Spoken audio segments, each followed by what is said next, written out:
Hello students, आज हम आपको ईटीएस जो फोटोसिंथेसिस का एक पार्ट है उसके बारे में डिस्कस करेंगे। ETS electron transport system. अगर हमें इलेक्ट्रॉन ट्रांसपोर्ट सिस्टम समझना है तो सबसे पहले हमें ये समझना होगा कि इलेक्ट्रॉन ट्रांसपोर्ट सिस्टम होता क्या है। Electron transport system generally electron का ट्रांसपोर्ट करने वाला सिस्टम है जिसमें इलेक्ट्रॉन एक पॉइंट से जनरेट होता है और दूसरे पॉइंट तक वो पहुंचता है। अगर मैं बात करूं इलेक्ट्रॉन ट्रांसपोर्ट सिस्टम की तो उसमें सबसे पहले हमें दो प्रोसेस को देखना होगा।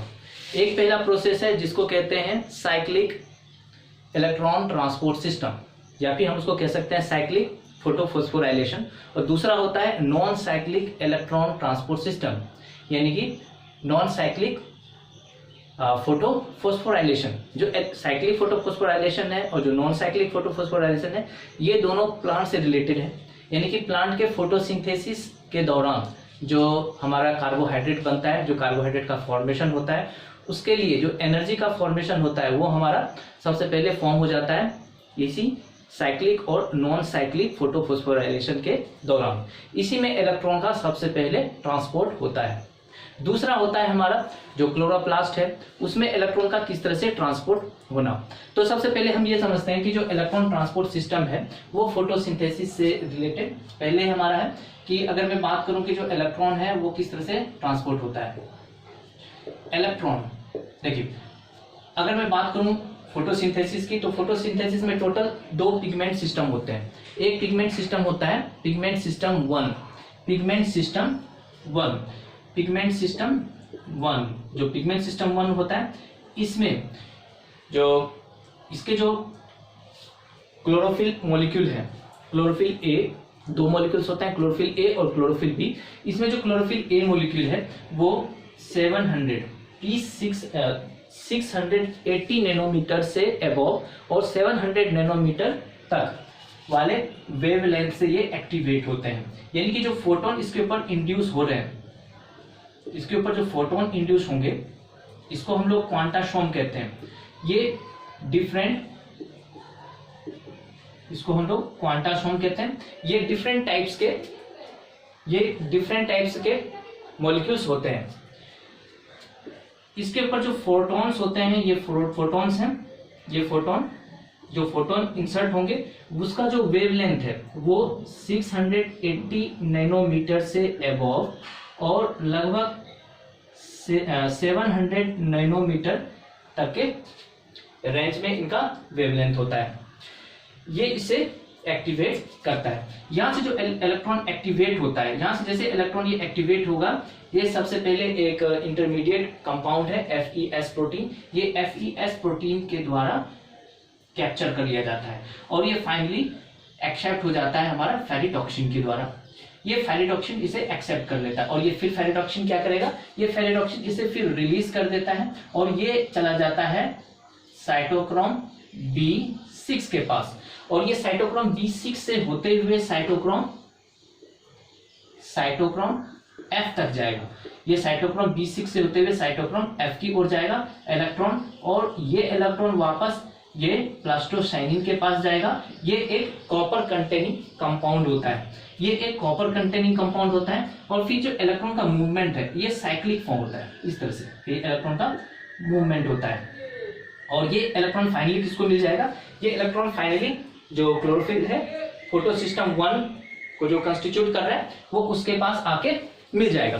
तो ये है हमारा, इसके पास आके मिल जाएगा इलेक्ट्रॉन। इसी दौरान जो साइटोक्रोम B6 है और साइटोक्रोम B6 से साइटोक्रोम F की ओर आ रहा है, इस जगह क्या है, इस जगह क्या है, ये ADP इनऑर्गेनिक फॉस्फेट से ATP में कन्वर्ट हो रहा है। ये ADP इनऑर्गेनिक फॉस्फेट से ATP में कन्वर्ट हो रहा है। और इस जगह जो है हमारा, यहाँ पे जो हम देखते हैं इलेक्ट्रॉन को, ये इलेक्ट्रॉन वापस इस तरह से भी जा सकता है।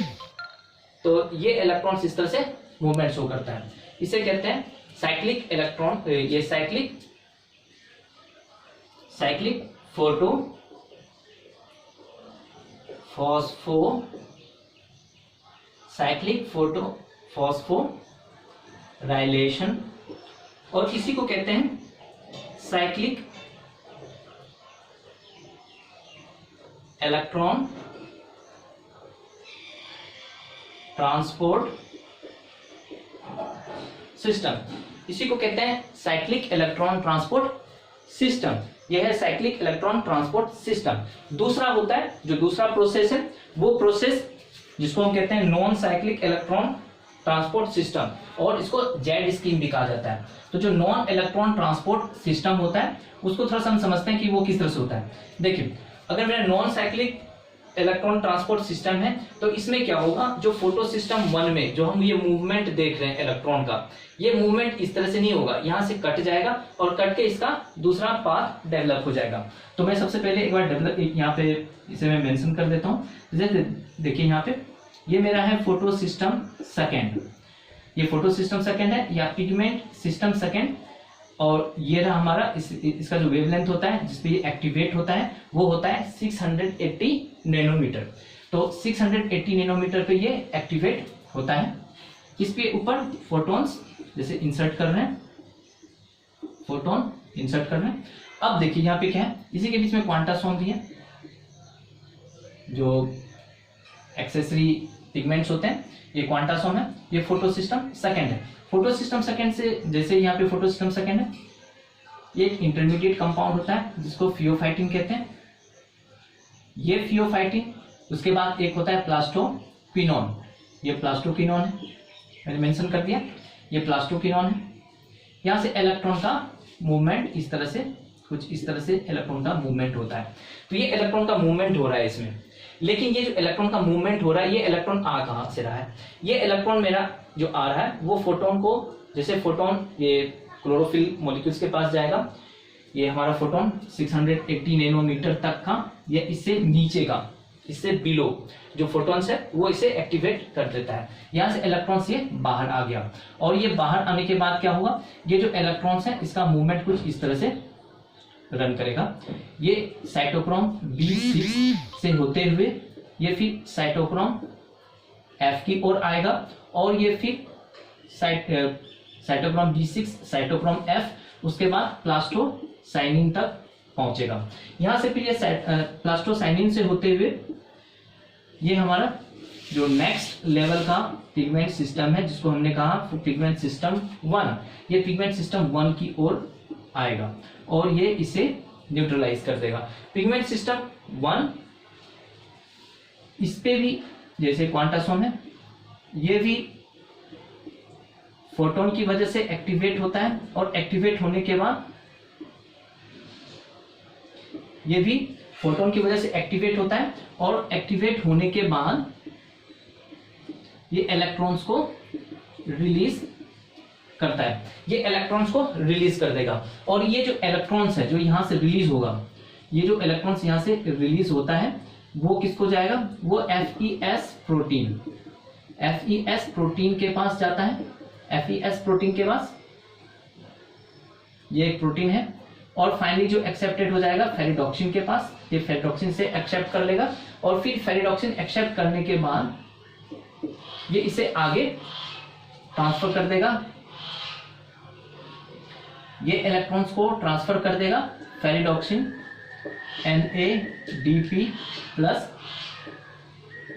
रिडक्टेज एंजाइम को, ये इसे फाइनली डोनेट कर देगा इस इलेक्ट्रॉन को।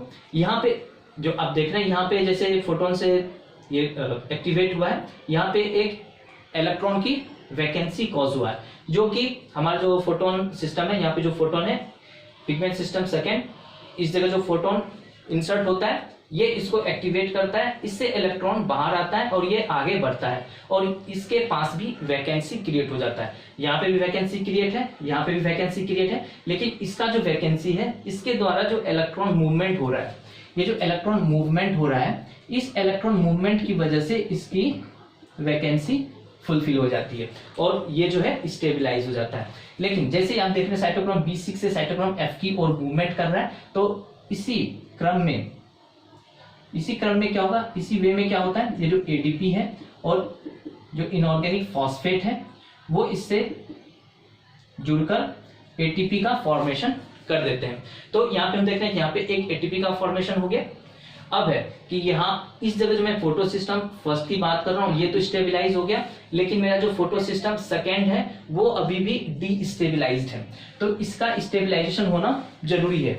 तो इसे बैलेंस करने के लिए जो इसकी इलेक्ट्रॉन की वैकेंसी है उसको फुलफिल करने के लिए क्या होता है, उसके लिए क्या होगा, जो फोटोन है इसके जो इलेक्ट्रॉन है वो इलेक्ट्रॉन वाटर के फॉस्फोराइलेशन वाटर के स्प्लिटिंग की वजह से यहाँ पे इलेक्ट्रॉन्स इसे मिलेगा, वाटर की स्प्लिटिंग की वजह से यहाँ पे इलेक्ट्रॉन इसे मिलेगा। तो वाटर जो है यहाँ पे स्प्लिट कर जाएगा, तो यहाँ पे वाटर स्प्लिट करता है, यहाँ पे जो वाटर स्प्लिट करेगा तो इस तरह से ये ऑक्सीजन रिलीज करेगा, साथ ही साथ प्रोटॉन भी रिलीज करेगा और 2 इलेक्ट्रॉन भी रिलीज होगा, ये 2 इलेक्ट्रॉन भी यहाँ पे रिलीज होगा, और ये 2 इलेक्ट्रॉन जो है ये इसको मिल जाता है, और जो हमारा पिगमेंट सिस्टम सेकेंड है ये स्टेबिलाईज हो जाता है, ये यहाँ पे स्टेबिलाईज हो गया।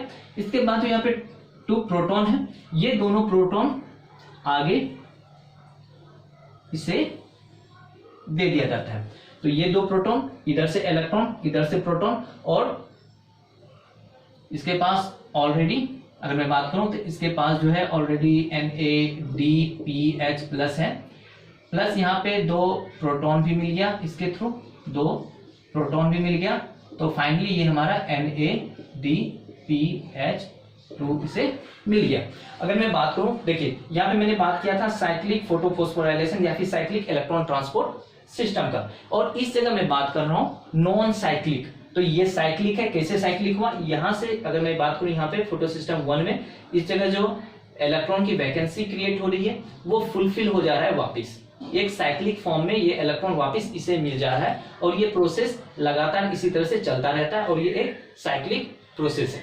तो इसमें अगर मैं बात करूं कि ये एक नॉन साइक्लिक प्रोसेस है, तो नॉन साइक्लिक प्रोसेस में क्या हो रहा है, यहाँ पे हम देख रहे हैं कि यहाँ पे 2 पिगमेंट सिस्टम एक साथ काम करता है। पहला जो पिगमेंट सिस्टम जिसको मैंने कहा कि फोटो सिस्टम सेकेंड और ये फोटो सिस्टम फर्स्ट, ये दोनों एक साथ काम करता है। ये काम करता है ग्राना थाइलेकोइड, ये काम करता है ग्राना थाइलेकोइड में। ये ग्राना थाइलेकोइड में क्या होता है, यहाँ पे सबसे पहले हम जो देख रहे हैं कि फोटो सिस्टम जो सेकेंड है मेरा, जिसमें फोटोन 680 नैनोमीटर तक के जो फोटॉन्स हैं ये इसको एक्टिवेट कर रहा है, और यहाँ से इलेक्ट्रॉन्स बाहर जा रहा है, लेकिन ये इलेक्ट्रॉन वापस इसे नहीं मिल रहा है, बल्कि इसका इलेक्ट्रॉन जो है वो फोटो सिस्टम 1 के पास जा रहा है। तो फोटो सिस्टम 1 के पास इलेक्ट्रॉन तभी आएगा जब इसके पास वैकेंसी क्रिएट होगा, तभी ये वैकेंसी, जब इसके पास वैकेंसी क्रिएट होगा तभी ये जो है इलेक्ट्रॉन्स को एक्सेप्ट करता है। तो इस जगह क्या है, यहाँ पे देखिए जो फोटो सिस्टम, यहाँ पे जो पिगमेंट सिस्टम 1 है जो 700 नैनोमीटर लाइट वेव पे ये एक्टिवेट होता है, यानी कि 680 नैनोमीटर से लेकर के अगर मैं बात करूं तो 700 नैनोमीटर तक के वेवलेंथ वाले लाइट से ये एक्टिवेट होता है, और एक्टिवेट होने के बाद इससे ये इलेक्ट्रॉन लेके स्टेबलाइज हो जाता है, और फिर इससे जो इलेक्ट्रॉन्स बाहर गया है ये इलेक्ट्रॉन वापिस इसे नहीं मिल रहा है, बल्कि ये क्या है, ये फेरिडॉक्सिन NADP प्लस रिडक्टेज, ये जो एंजाइम है ये इसे एक्टिवेट कर देता है, इसकी एनर्जी इसको मिल जाता है। और यहाँ पे देखिए, यहाँ पे जो है जो प्रोटॉन है, 2 प्रोटॉन यहाँ से जो मिल रहा है ये यहाँ मिलके ये NADPH2 हाई एनर्जी मॉलिक्यूल यहाँ पे फॉर्मेशन हो जाता है। इस तरह से हम देखते हैं कि साइक्लिक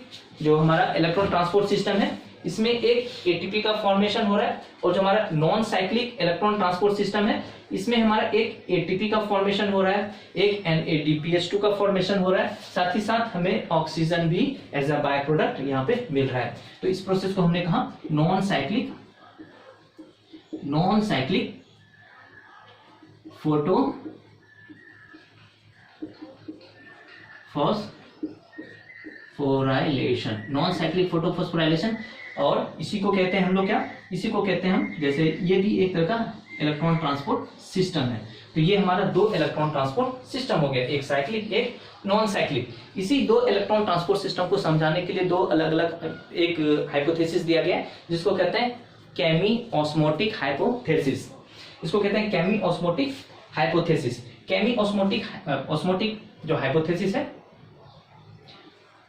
जो हमारा केमी ऑस्मोटिक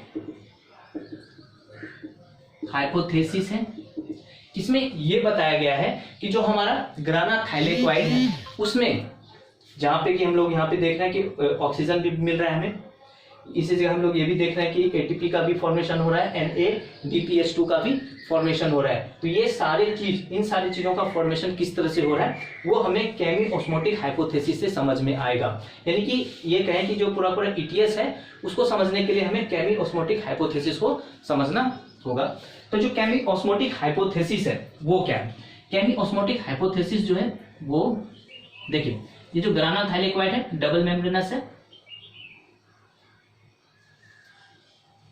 डबल मेम्ब्रेनस ग्राना थाइलेक्वाइड।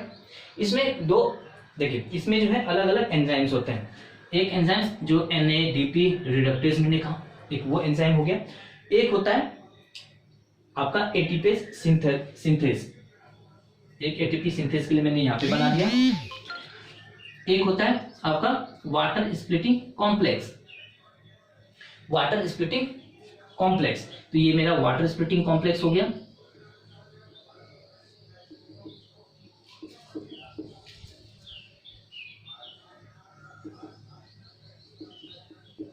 तो इलेक्ट्रॉन, ये वाटर स्प्लिटिंग कॉम्प्लेक्स है। इसी में हमारा, मैंने जो आपको बताया अभी, नॉन साइक्लिक फोटोफॉस्फोराइलेशन जिसमें दो पिगमेंट सिस्टम होते हैं। तो यहाँ पे मेरा दो पिगमेंट सिस्टम हो गया, दो पिगमेंट सिस्टम हो गया। ये मेरा पिगमेंट सिस्टम सेकेंड है और ये मेरा पिगमेंट सिस्टम फर्स्ट है। पिगमेंट सिस्टम सेकेंड से हम देख रहे हैं कि जो इलेक्ट्रॉन का मूवमेंट है वो पिगमेंट सिस्टम 1 की ओर आ रहा है। तो यही हमारा मूवमेंट है। तो ये हमारा मूवमेंट है, ये हमारा मूवमेंट हो गया। देखिए यहाँ पे जो मेरा साइटोक्रोम B6 से साइटोक्रोम F की ओर मूवमेंट हो रहा है, इलेक्ट्रॉन्स का मूवमेंट हो रहा है। तो यहाँ भी हमारा ये मूवमेंट हो रहा है। अगर मैं बात करूं तो ये मैट्रिक्स है, ये मैट्रिक्स है जिसमें प्रोटॉन आयंस भरे हुए हैं। प्रोटॉन दैट इज, अगर मैं प्रोटॉन की बात करूं तो इसमें क्या है, प्रोटॉन आयंस इसमें फुलफिल्ड है, इसमें प्रोटॉन से भरे हुए हैं। अगर मैं इसमें प्रोटॉन्स की बात करूं तो ये हमारा 2H+ इसमें भरा पड़ा है। देखिए जैसे यहां से फ्लो हो रहा है इलेक्ट्रॉन का साइटोक्रोम B6 से साइटोक्रोम F की ओर, जिसको साइटोक्रोम कॉम्प्लेक्स कहा जाता है। ये साइटोक्रोम कॉम्प्लेक्स कहलाता है। साइटोक्रोम B6 से साइटोक्रोम F, इसे साइटोक्रोम कॉम्प्लेक्स कहते हैं। जैसे इस साइटोक्रोम कॉम्प्लेक्स से होते हुए इलेक्ट्रॉन का मूवमेंट होता है, ये एज अ पंप वर्क करता है, पंप की तरह काम करता है। ये जो 2H+ है, जो प्रोटॉन आयन है, वो इसका मूवमेंट मैट्रिक्स से जो हमारा थाइलेक्वाइड का ल्यूमेन है इसकी ओर करता है। ये जो हमारा थाइलेक्वाइड का ल्यूमेन है इसकी ओर इसका मूवमेंट करेगा। तो यहाँ पे क्या है, इसका मूवमेंट हो जाएगा 2H+ का मूवमेंट इधर हो जाएगा। जो H+ है, ये सारे जो प्रोटॉन है, ये सारे प्रोटॉन का मूवमेंट इस तरह से कंटिन्यूअसली होता रहता है। साथ ही साथ वाटर के जो स्प्लिटिंग से प्रोटॉन्स हैं, ये भी ल्यूमेन में रिलीज कंटिन्यूअसली होते रहते हैं। तो मैट्रिक्स से प्रोटॉन का कंटिन्यूअस मूवमेंट ल्यूमेन में हो रहा है। साथ ही साथ ल्यूमेन में वाटर के स्प्लिटिंग की वजह से भी जो प्रोटॉन आयन है वो भी फॉर्म हो रहे हैं। तो इस तरह से क्या होता है, एक पोटेंशियल ग्रेडियंट क्रिएट हो जाता है। या फिर हम ये कहें कि जो इसका कंसंट्रेशन ग्रेडियंट है मैट्रिक्स और ल्यूमेन, इनके बीच काफी डिफरेंस हो जाता है। ल्यूमेन के इनसाइड जो है बहुत ज्यादा प्रोटॉन्स हो जाता है और यहाँ पे ढेर इसका जो कंसंट्रेशन है ये हाई हो जाता है और इधर प्रोटॉन का कंसंट्रेशन लो हो जाता है। इसकी वजह, इस मूवमेंट की वजह से एनर्जी रिलीज होता है। तो यहाँ पे जो एक पोटेंशियल ग्रेडियंट क्रिएट होता है और जो कंसंट्रेशन ग्रेडियंट है, ये दोनों यहाँ पे अगर हम बात करें, अगर इसके इनसाइड में ज्यादा प्रोटॉन आयन हो गया और इसके जो आउटसाइड है इसमें प्रोटॉन आयन कम हो गया, तो इसकी वजह से क्या है, प्रोटॉन जो है इनसाइड से आउटसाइड मूवमेंट के लिए प्रयास करेगा। ये ट्राई करेगा कि ये जो आउटसाइड, इनसाइड में प्रोटॉन ज्यादा है वो आउटसाइड की ओर मूव करे। तो इस तरह का जो मूवमेंट क्रिएट होता है, तो इसके लिए कुछ एक प्रॉपर चैनल की जरूरत होता है, जिसे चैनल प्रोटीन कहते हैं। ये चैनल प्रोटीन, अगर मैं इस जगह बात करूं इसमें खास करके, तो यहाँ पे जो चैनल प्रोटीन है इसको कहा जाता है, अगर मैं माइटोकॉन्ड्रिया की बात करूं तो ये है ऑक्सीसोम। अगर मैं माइटोकॉन्ड्रिया की बात करूं तो ये है ऑक्सीसोम। इसमें F0 और F1 पार्टिकल्स होते हैं।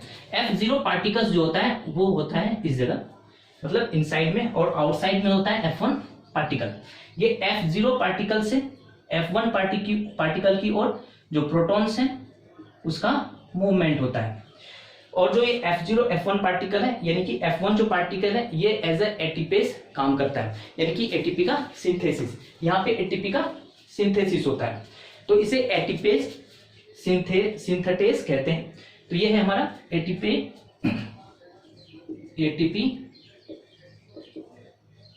सिंथेटेस ये एटीपेस, ये है एटीपेस। तो इससे क्या होता है, यहाँ पे जो हमारा एडीपी, इसमें जो एडीपी है और इनऑर्गेनिक फॉस्फेट है, इस मूवमेंट की वजह से जो एनर्जी रिलीज होता है वो इन दोनों को जुड़ने में हेल्प करता है और यहाँ पे बन जाता है एटीपी, यानी कि एटीपी का फॉर्मेशन होता है। तो यहाँ पे जो हम देख रहे हैं एडीपी और इनऑर्गेनिक फॉस्फेट मिलके एटीपी बन रहा है, वो साइटोक्रोम B6 से साइटोक्रोम F की ओर आने की वजह से भी बना है। तो इसका मूवमेंट कुछ इस तरह से होता है।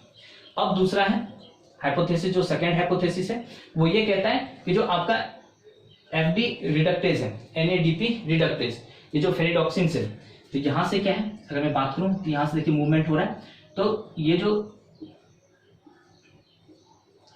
जो मेरा फेरिडॉक्सिन NADP रिडक्टेज है, ये आउटर साइड में जो थाइलेक्वाइड मेम्ब्रेन का आउटर मेम्ब्रेन जो है, उसके आउटर मेम्ब्रेन भी इस तरह से इंटीग्रेट होता है। तो यहाँ पे क्या होता है, यहाँ पे मेरा जो फेरिडॉक्सिन NADP रिडक्टेज है वो प्रोटॉन को एक्सेप्ट करेगा। इसमें भी प्रोटॉन है, तो यहाँ पे भी प्रोटॉन है, ये जैसे इसको इलेक्ट्रॉन देगा, इससे फोटोसिस्टम 1 से इसको जैसे इलेक्ट्रॉन मिलेगा, ये इलेक्ट्रॉन से एक्साइटेड हो जाता है और एक्साइटेड होने के बाद क्या होगा, ये प्रोटॉन को एक्सेप्ट कर लेगा, प्रोटॉन एक्सेप्ट हो जाएगा और इसके पास NADP भी है और इस तरह से ये NADPH2 का फॉर्मेशन कर लेता है। और इस तरह से हमारा जो है केमी ऑस्मोटिक हाइपोथेसिस कंप्लीट होता है। साथ ही साथ जो हमारा इलेक्ट्रॉन ट्रांसपोर्ट सिस्टम है वो इस हाइपोथेसिस के साथ ही इलेक्ट्रॉन ट्रांसपोर्ट सिस्टम भी हमारा कंप्लीट हो जाता है। तो अगर आपने साइक्लिक इलेक्ट्रॉन ट्रांसपोर्ट सिस्टम समझ लिया, non cyclic electron transport system समझ लिया, तो उसमें आपको बस केवल ये समझना है कि ये जो केमी ऑस्मोटिक हाइपोथेसिस है वो किस तरह से होता है, इसमें जो एंजाइम्स हैं वो कौन कौन से पार्टिसिपेट करते हैं और ये किस तरह से हमारे एटीपी और NADP का फॉर्मेशन होता है। अगर हम बात करें इसी चीज की अगर मैं बात करूं, अगर आप लोगों ने इलेक्ट्रॉन ट्रांसपोर्ट सिस्टम थोड़ा सा कॉम्प्लेक्स फॉर्म में देखा होगा तो उसमें सीधा आपको दिखाया गया होगा फेरिडॉक्सिन, एक साइटोक्रोम कॉम्प्लेक्स इस तरह से लिखा हुआ मिलेगा और उसके बाद इलेक्ट्रॉन का मूवमेंट दिखाएंगे, इलेक्ट्रॉन का यहाँ से मूवमेंट हुआ और इलेक्ट्रॉन का यहाँ से मूवमेंट हुआ और एटीपी का फॉर्मेशन हुआ। तो इस तरह से समझाया जाता है। तो इस तरह से क्या हमारा इलेक्ट्रॉन ट्रांसपोर्ट सिस्टम कंप्लीट होता है। तो अभी तक के लिए बस इतना ही, और आगे जो है हम आपको और एक्सप्लेन कर देंगे। तब तक के लिए थैंक यू, बाय।